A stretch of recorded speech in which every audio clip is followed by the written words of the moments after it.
Tuwung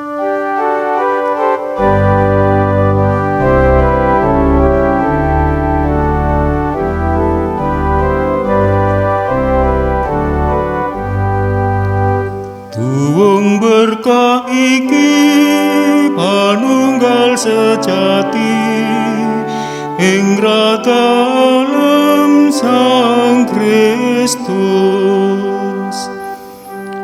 Kepriye anggonku arep caos piwales marang Pangeran, anggene wus paring saking kabecikan, tuwunging karahayon arep ndak angkat, asmaning Pangeran bakal ndak sebut. Tuwung berkah iki panunggal sejati ing dalem Sang Kristus. Mula pengaji ing tingaling Pangeran,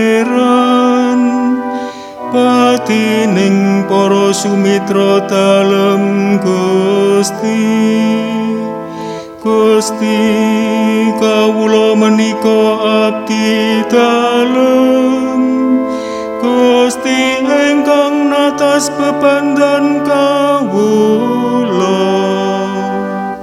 Tuwung berkah iki panunggal sejati ing dalem Sang Kristus. Aku arep lunasi janjiku ana ing ngarsaning Pangeran. Kabeh umat dalem padha neksena